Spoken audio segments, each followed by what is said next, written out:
Private कंपन्यांमध्ये काम करणारे राजेश सारखे लोक आता खुश आहेत. राजेशला आता त्याच्या आई वडिलांसाठी हेल्थ इन्शुरन्स खरेदी करता येईल. इन्शुरन्स कंपन्यांनी सर्व वयोगटातल्या लोकांना हेल्थ इन्शुरन्स पॉलिसी द्यावी असा महत्त्वाचा निर्णय IRDAने जाहीर केला आहे. पूर्वी बऱ्याच इन्शुरन्स कंपन्या 65 पेक्षा जास्त वय असणाऱ्या ज्येष्ठ नागरिकांना इन्शुरन्स पॉलिसी देत नव्हत्या. या सेगमेंटमध्ये क्लेम येण्याचं प्रमाण जास्त असतं, त्यामुळे इन्शुरन्स कंपन्या ही जोखीम घ्यायला तयार नसायच्या. मात्र ग्राहकांची अडचण लक्षात घेऊन IRDAने हा महत्त्वाचा निर्णय घेतलाय.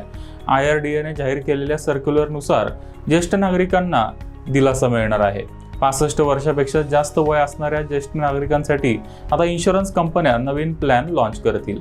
सगळ्यात महत्त्वाचा फायदा म्हणजे तुमच्या कॉम्प्रिहेन्सिव्ह पॉलिसीमध्ये आता तुमच्या आई वडिलांचा समावेश करता येईल. त्यामुळे घरातल्या ज्येष्ठ नागरिकांसाठी वेगळी पॉलिसी खरेदी करण्याची गरज नाहीये. IRDAने हा महत्त्वाचा निर्णय जाहीर केलाय.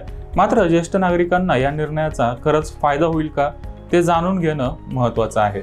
इन्शुरन्स ही संकल्पना लॉ ऑफ ॲव्हरेजेसवर आधारित आहे. याचा अर्थ समजा 65 वर्षापेक्षा जास्त वय असणाऱ्या नागरिकांमध्ये एका वर्षात आजारी पडण्याचं प्रमाण 10% असेल तर 100 ज्येष्ठ नागरिकांपैकी एका वर्षात साधारण 10 नागरिकांना हॉस्पिटलमध्ये ॲडमिट करावं लागेल. प्रत्येक पेशंटचा सरासरी हॉस्पिटलचा खर्च समजा 5 लाख रुपये असेल तर इन्शुरन्स कंपनीला 10 पेशंटसाठी एकूण 50 लाख रुपयाचा क्लेम द्यावा लागेल. या व्यतिरिक्त इन्शुरन्स कंपनीला कर्मचाऱ्यांचे पगार, एजंट्सचं कमिशन आणि ऑफिसचे इतर खर्च देखील असतातच.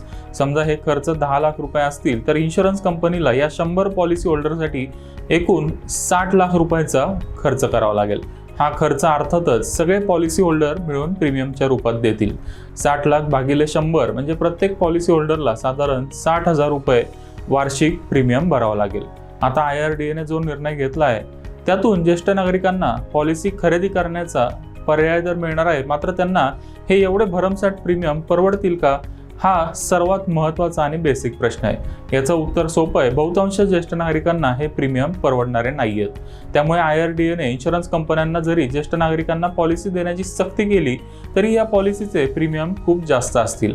दुसरी अडचण म्हणजे बऱ्याच ज्येष्ठ नागरिकांना हे प्रीमियम परवडणार नाहीयेत.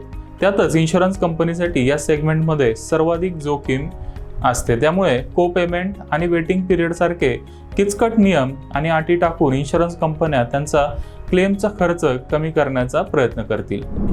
आता तुमच्यासाठी एक महत्त्वाची अपडेट. सोनं, bank deposit, real estate, mutual funds, shares आणि इतर गुंतवणुकी संदर्भात तुमच्या मनात काही प्रश्न आहेत का?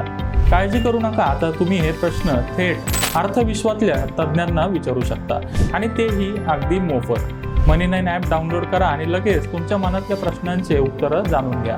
प्रश्न तुमचे, उत्तरं तज्ज्ञांचे. IRDAने ज्येष्ठ नागरिकांना मेडिक्लेम मिळावा म्हणून महत्त्वाचा निर्णय घेतलाय. पण IRDAला आणखी एक पाऊल पुढे जाऊन प्रीमियम आणि नियम अटींसंदर्भात आणखी काही निर्णय घेण्याची आवश्यकता आहे. नाहीतर हा निर्णय कागदावरच राहील आणि नागरिकांना त्याचा फारसा फायदा होणार नाही.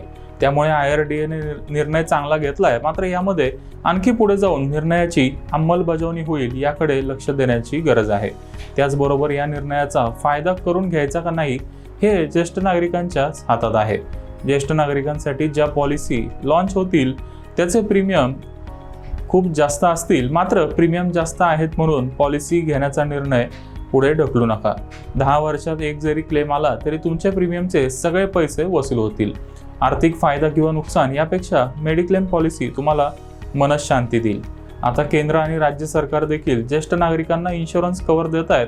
मात्र सरकारी धोरणं कधी बदलतील ते सांगता येत नाही. त्यामुळे आपला स्वतःचा मेडिक्लेम असणं खूप गरजेचं आहे. तुमच्या घरात जर कोणी ज्येष्ठ नागरिक असतील आणि त्यांच्यासाठी अजूनही तुम्ही मेडिक्लेम पॉलिसी खरेदी केली नसेल तर लवकरात लवकर त्यांचा पॉलिसीमध्ये समावेश करा. आता महाग आहे म्हणून मेडिक्लेम घेण्याचं टाळलं तर नंतर हॉस्पिटलचं बिल बघून पश्चाताप करायची वेळ येऊ शकते.